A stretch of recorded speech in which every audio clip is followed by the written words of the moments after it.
talk about the differences there between, what the federal monies that you mentioned will do, and then what our retailers have to look for or look out for rather, at the state level. On the federal level, the only program that exists are these tax credits. The state programs are in development. So actually right now, they're not even in development yet, but we kind of understand where they're going to go. On the state programs are going to be more focused on immediate savings.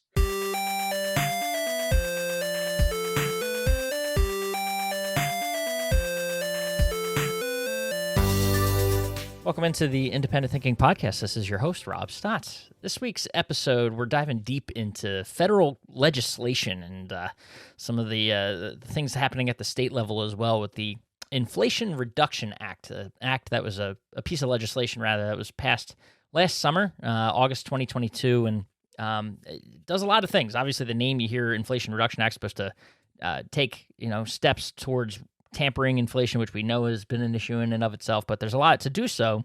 There's a lot of programs packed into this legislation that could impact independent retail, and namely from the clean energy side of the business and things like Energy Star and some of the work that EPA is doing. But it kind of boils down to there being funding packed into this bill that will allow consumers to tap into things like tax credits, and at the state level, we're still learning some of the benefits that they might be able to experience at the consumer side of on the consumer side of things with things like Energy Star appliances and efficient water heaters. There are all sorts of things that are still being discussed, but it's something that we know is coming, and as such, we are keeping an eye on, and that is where our own Director of Business Development, Mr. Frank Sandtner, steps in and provides an update for us on what's going on. From the federal level and the state level, that our retailers, our members, that you need to be keeping an eye on, as the federal programs roll out, and then also as states, where you're based, what your state's doing. So we start that conversation today on the podcast, and Frank's going to continue it at primetime here in Dallas in March. So if that's something you will be seeing if we'll be seeing you there, there's an opportunity to sit down on a Nationwide Learning Academy session with Frank to dive deeper into this topic, but sort of providing an overview. Frank does an awesome job, getting the key bullet points for us, what you need to be keeping an eye on, and what you can be doing to prepare as this legislation starts to roll out and directly impact not only our consumers' lives, but your lives as well on the independent retail side. So lots to unpack, and we spend plenty of time doing just that with Frank. So let's dive into it. Our deep dive into the Inflation Reduction Act here on the Independent Thinking Podcast.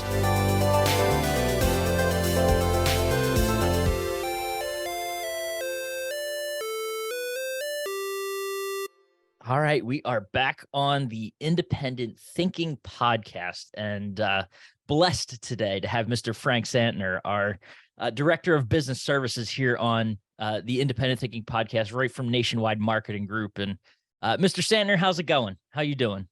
Doing great. Doing fantastic. Ready for a fun? Great to be speaking with you. Yeah, you as well, as always. So always fun to be able to pick the minds of our incredible people here at Nationwide Marketing Group, and you amongst them. And we got some interesting stuff for those reading the headline of this episode that we're diving into today. But before we get into all that, just how are things, as we get into 23, just set the scene. What's going on in your world, and what are you excited about? I know the Inflation Reduction Act will be a part of that, but what else is going on that has you excited about the start of 2023? I think that if you take it at a macro level, the slowing of the economy for our members gives them a perfect opportunity to think about their business. Meaning, the last couple of years they've been so busy working in their business, they haven't had time to work on their business, and now this gives them a little bit of time to think about the next 10 years and where they want to put themselves 10 years from now. No, I love that. And the business and financial services world that you operate in is always one. We talk about it. There's the products and things like that we have programs with and whatnot that our members have access to. But there's so much variety in this space, and opportunity too, right? That ways to leverage some of the tools that we've got that are out there. And I know a big piece of the team retired at the end of last year, but the shoes that you have to fill with Mr. Weinberg, but you guys are doing it. Wow. How's that been, that adjustment to start the new year? It's been wonderful. Rick did spend a fair amount of time kind of preparing us for introducing us to all the different stakeholders with the different utility contractors, the utilities themselves, everybody at the EPA. So I mean, it's a significant number of people that are involved in all of these energy efficiency initiatives, and I'm lucky enough to now know most of them. Well, right in time too, right? Because it's a nice segue. I think you talk about the work that he did on behalf of with the EPA, I should say, on behalf of Nationwide, and with that Energy Star program. A big part of this Inflation Reduction Act that we're going to talk about has to do with that. So I want to set the table for us a little bit, because it's obviously something that's been in the news a lot of late, and conversations have been happening, questions have been stirring. So I don't know if you can do it, but if there's a 30-second pitch on what the IRA, the Inflation Reduction Act, is all about, what would that look like? It's the biggest piece of legislation ever in this country, which will total about $369 billion over the next 12 years. And that money will be used for projects that fall in the area of energy efficiency, decarbonization, reducing greenhouse gases, and clean energy. So it's all about kind of cleaning up and reducing pollution in America, and spending a lot of money to get people to buy the products that create those cleanup savings. Gotcha. And this is a program, well, I say a program, it's a piece of legislation passed last August, right? So last summer. And you mentioned it'll run for a dozen years here. Why is it, we're sitting here early January 23. What's the noise about it right now? Why is it picking up, a lot of interest, from what you are seeing, out there, and the questions you're getting? What's it about it right now that's driving a lot of the interest and discussion? Well, first of all, there are so many stakeholders that everybody obviously wants to talk about it. And then you think about it, one of the biggest pieces of it is going to be monies that flow through in the form of tax credits. And tax credits actually launched January 1st of this year. So there was a period of time when last year, when the tax credits had gone away. So there was a gap, and now they started up again, and they're higher. So that is administered by sort of the Treasury Department and the IRA. I mean, the IRS. Right. So that's Thankfully not the IRA. So that is kind of their thing. But because the program involves the use and implementation of Energy Star products, so really at the center of everything related to this Inflation Reduction Act centers around energy efficient products, which generally bear the Energy Star label. So that is why, because it's already launched for a whole bunch of different categories, and the EPA wants to put the spotlight on Energy Star, is why you're hearing a lot about it already today. Gotcha. And bottom line for, obviously the focus being the efficiency and benefits to the environment, things like that. From the retailer perspective, what are some of those like bottom line benefits that they could see out of this, out of the new legislation and these credits, and what that could do for them and their businesses? A retailer, if you just think about the federal government is going to spend about $369 billion. That's almost the equivalent of just giving somebody a ticket to get started in certain business. It's like subsidizing the businesses that are involved in where that money is going. And so the thing that's important for our retailers is to understand where the money is going, so they could figure out, as they start working on their business, how do they take a share of that? How do they insert themselves in the categories where the money is going? And not just the federal tax credit money, but then also the state programs that will come along next year. That's really, really important. And that's why we're putting a focus on this. It's not so much because the legislation and specifically the federal tax credits, I mean, they really apply to none of the products that our members sell.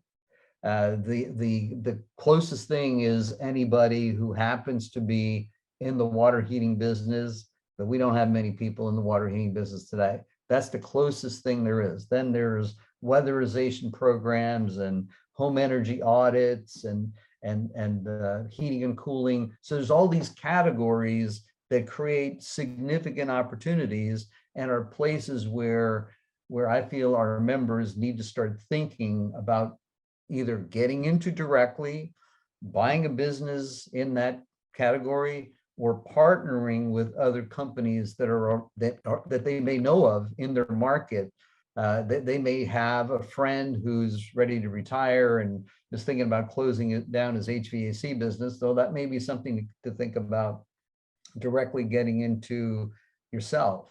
And we have a Nationwide Learning Academy session at prime time that will focus on the Inflation Reduction Act with a lot of discussion about what kinds of partnerships would make sense. So what are the kinds of things that can tie together the assets that our members have with the opportunities that the federal government's creating and create that win-win situation.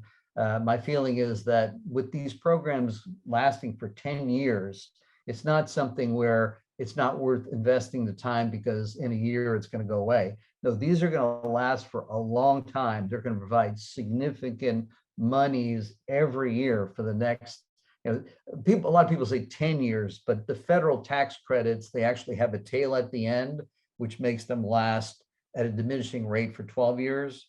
But the state programs are mainly going to be 10 years long. So that's kind of where my thoughts on that.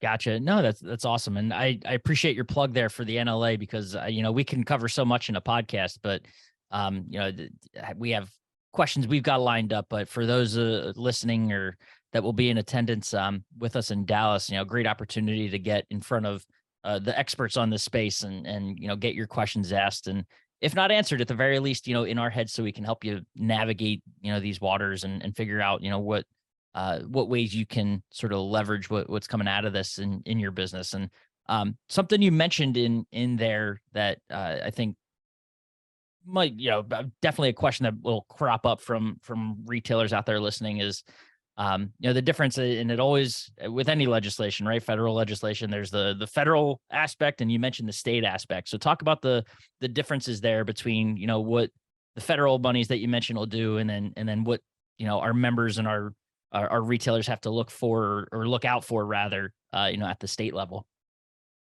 Yeah, great question. And just to kind of position it for you, when we do the Nationwide Learning Academy session at primetime in Dallas, we're going to base it on what we know, which is we know everything there is to know about the federal program.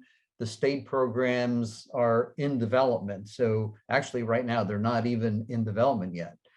So we're going to deal with what we have, but we kind of understand where the state programs are going to go. And then at the next prime time, the one in Nashville, we'll have another NLA session on Inflation Reduction Act with the information we have at that point, which will be further along. This is a building thing, because remember, this is a 12-year kind of initiative, so it's worth spending some time on these topics. On the federal level, the only program that exists are these tax credits. So there's a whole bunch of different product categories where tax credits apply, but the tax credits are pretty significant. They're generally 30% with a cap in some categories like water heating. The cap is $2,000. In some other categories, the cap is $600.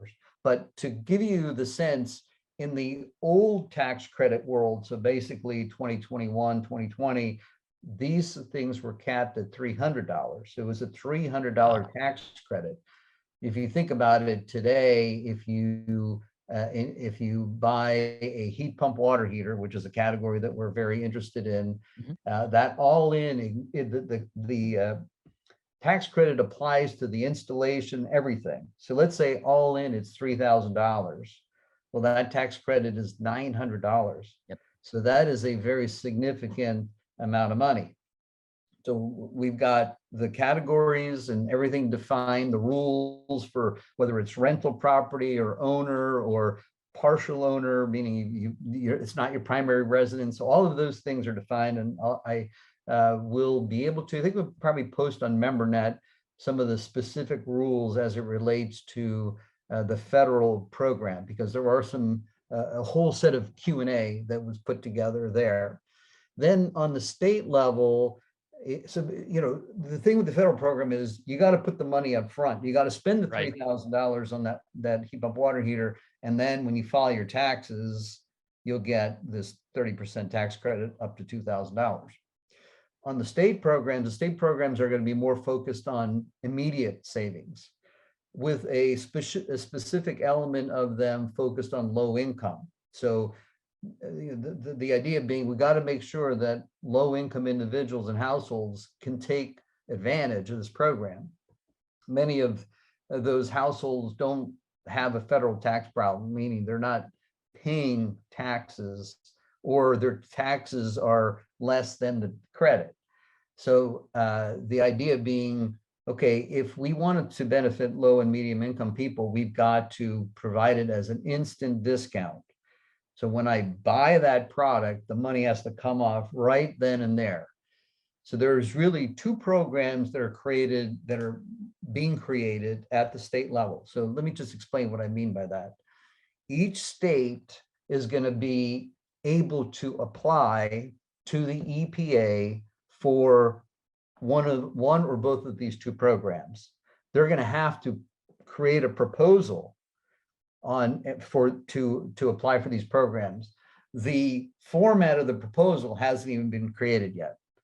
So by being part of this process, I received an RFI, which is request for information, where they're looking for my feedback on what they should put as the rules for the state programs. Once the states receive the rules from the EPA, then they're going to have a certain amount of time to respond. Then the EPA is going to have to review all of them and make decisions about the programs, maybe make some modifications. So these state programs are only going to kick off end of this year. Optimistically, it's the end of this year. Less optimistically, it's the beginning of 2024. Okay. So within the state programs, there's two different types of programs. One of them is focused on electrification. So this is for all income levels, is to say, hey, if you, sorry, the electrification one is for low income, is to say, if you buy these specific products, you're going to get an instant savings when you buy it. Now, so that means when you're in the store, they have to understand your income level. They have to be able to, there's a whole lot of systems work to make that happen. That's the electrification portion, focused on low income, but some significant savings. The category that we're very interested in, as I mentioned, is water heating. A heat pump water heater will carry an incentive for a low income individual of $1,750. Wow. It's a very significant savings, plus up to $500 for the contractor that does the installation. So you see, there's a lot of money tied in there. Yeah. The second program is really focused on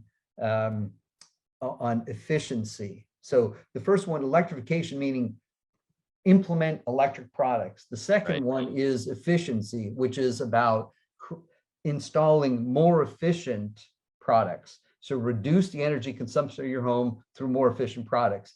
That program is the least defined right now. So it's possible that when the rules come out, that kitchen appliances might apply. They may apply in some states, but not in all states. Depending on where the state is in their sort of clean energy journey, they may feel that they've already squeezed all the savings they can out of kitchen appliances and laundry appliances, and they don't include them. Some other states may include all of them. Some may provide small incentives, some provide bigger incentives.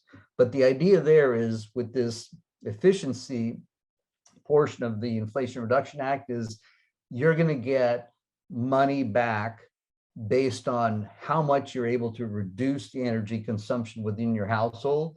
And there is an element where the amount is higher if you're lower income and it's lower if you're higher income. Well, so a couple, points there. One being obviously a lot still up in the air as far as the state level goes, because we're talking, as you mentioned, some of these things. We're looking end of this year at the earliest, as far as them getting implemented, past implemented, things like that, and so the opportunities are still further out. But the other thing is that we've as a group, as nationwide, have long since pushed the opportunity that the Energy Star program represents, and I know we obviously, as a partner of the year, sustained excellence for 8 years running, I believe it is, and then longer recognized, by the EPA. Something we've had success with. So this is just another reason, for us to continue to explain the benefits of, energy efficiency. And now, there's almost another talking point, right? Is that, not even just us talking to the retailers, but giving them the tools to turn around and talk to their consumers about the opportunities that exist to push these products in their stores. Yeah, this has become a more of a hot button, and more in some states than other states, but it's a hot button because energy efficiency, energy savings, trying to slow down climate change or reverse climate change is definitely a big deal. And one where, yes, we've been at the forefront of this. We plan to stay in the forefront and be the basically the go-to place for any information on how to optimize this Inflation Reduction Act. So when we do the NLA session at prime time, we may have somebody from the EPA there. So I may do it along with somebody from the EPA, or do it by myself with information that is provided by the EPA, because I want to make sure that everything that I cover is 100% factual. This is a very fluid environment. This isn't something where, here's the information and run with it. Many of the things, because they're not defined yet, I need to understand sort of where the mood is swinging in terms of what is going to happen and is not going to happen. Like, for example, through my affiliation with the, some of these energy efficiency programs, there's a desire to try to create, for some of the state programs, some national rules. So national rules for state programs would make it easier for us, for our members, or for us to implement programs for our members, because some things would be the same across all states. That's something that, whether we're successful or not, we don't know. We're going to take a shot at it and see where that goes.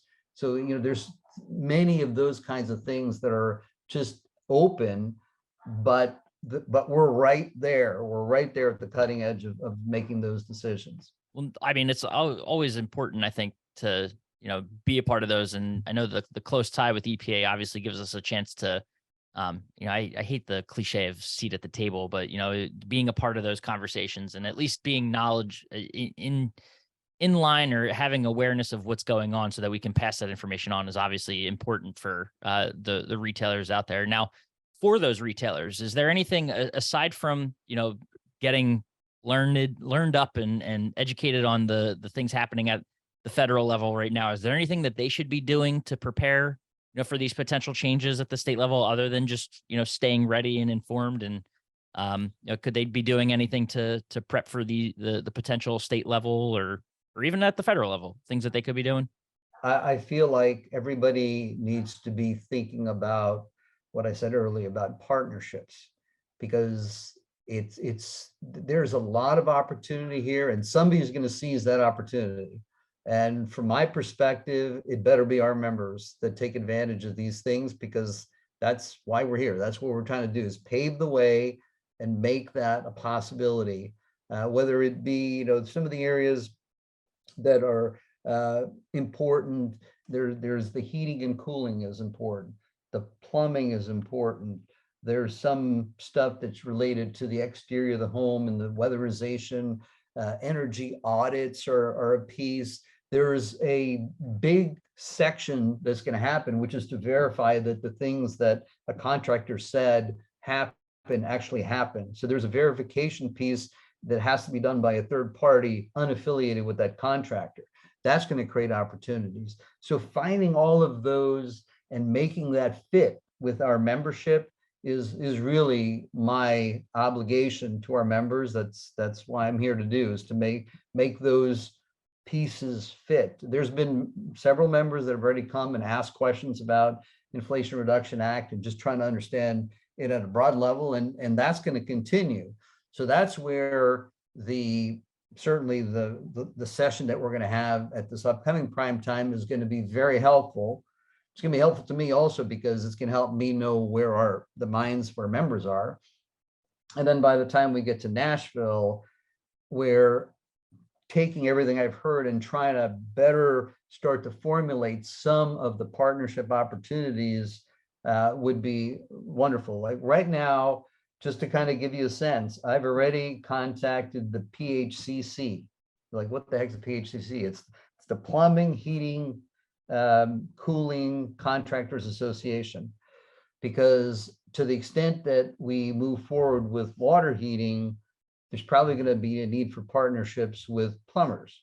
And we're speaking to one of the manufacturers and are close to having an agreement there, but we feel like we're going to have to augment that. That would be creating a partnership with plumbers that doesn't exist today, that helps our members, get that missing piece so they could be in a new category called water heating. And then extend that to some of the other things in the Inflation Reduction Act. That's what I'm aiming to do for our members.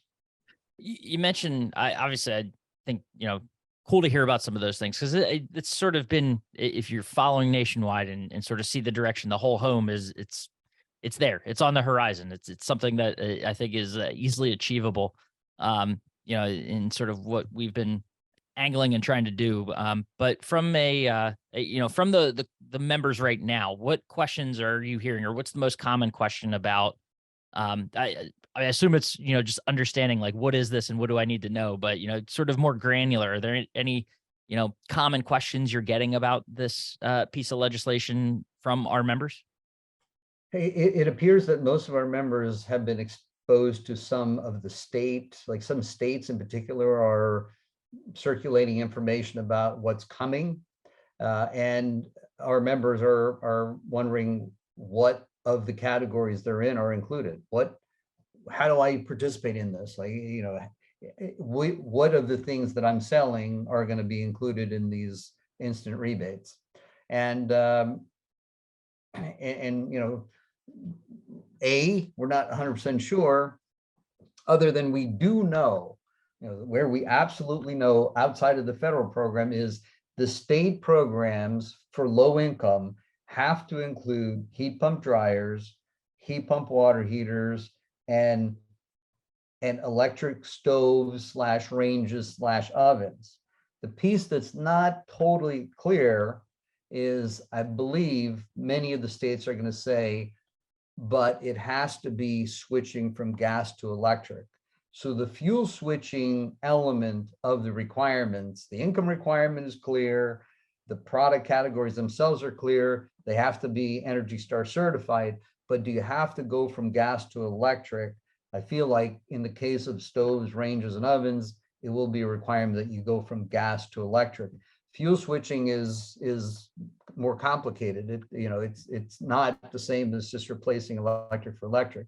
So this issue that has been in the news a lot about the gas and kind of the downside of gas and the harmful health issues with gas. This all stems from a Stanford University PhD study that was done. And the study was really not designed around health issues. It was designed around this thing called this methane puff, which is to figure out the efficiency of gas versus electric and how much is wasted how much gas is wasted when you turn the appliance on and when you turn it off. Because when you turn it on before the actual flame starts, there's some amount of gas that emits. And when you turn it off, the same thing happens. You turn it off, but still a little bit of gas emits. And that gas is methane gas. Methane gas is very harmful. Methane gas is worse than carbon dioxide. So basically, that is emitted in your house, which is a problem. And when you accumulate it across, like the state of California probably has 20 million gas water heaters. That's a lot of methane gas.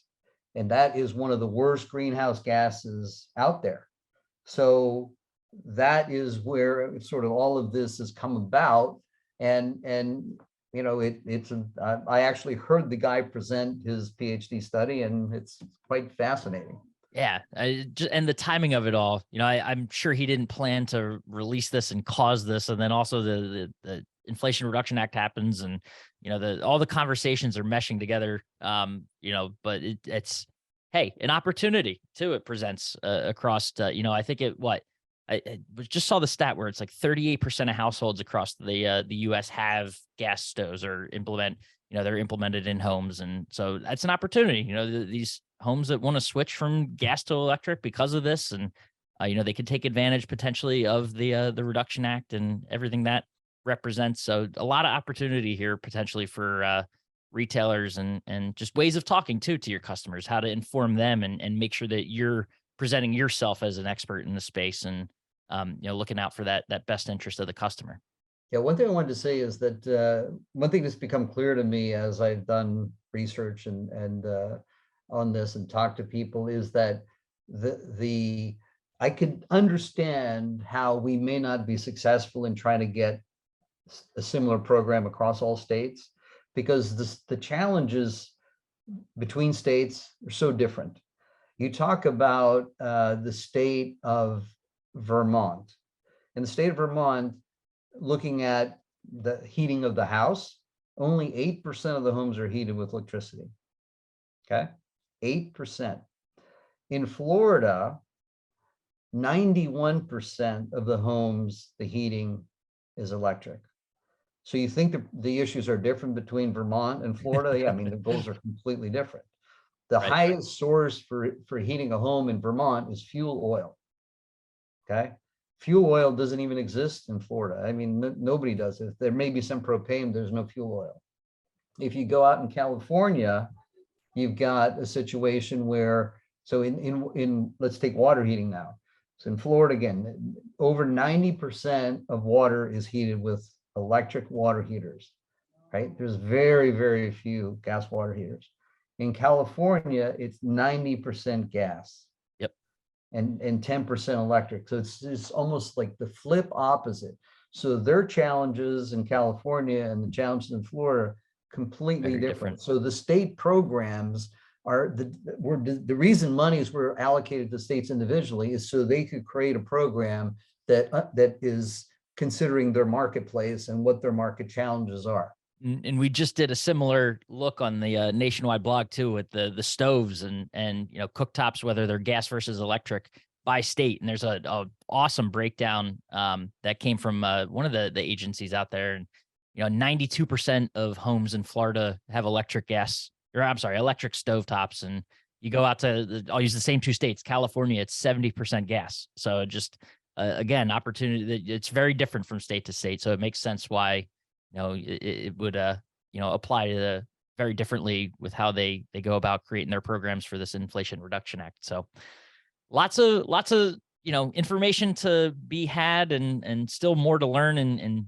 come down the road here as we start to follow and see what happens at the state level. So I feel like we're going to be hearing a lot more from you, not just during NLAs, but on this podcast and on our blog as well, Mr. Sandtner. So this was a tremendous overview.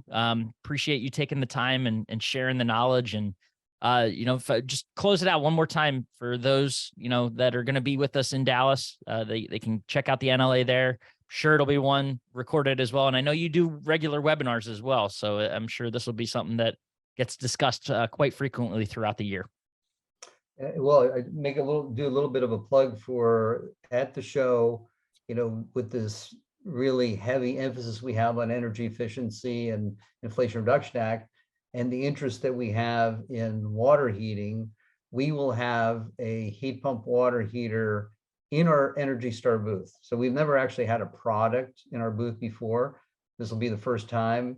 The energy savings, so basically somebody going from an electric water heater to a heat pump water heater would save between 66 and 75% reduction in energy consumption going from electric to heat pump.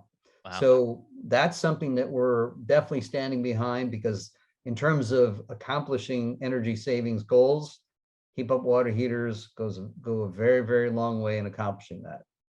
Oh, that's awesome, and something to check out too for sure. So we'll be there and swing by that booth and see what's happening there with the Energy Star team. But we appreciate it. This was a lot of fun and educational for me, and I'm sure for our listeners as well. So we appreciate the time and look forward to connecting again down the road. Fantastic. Thanks so much.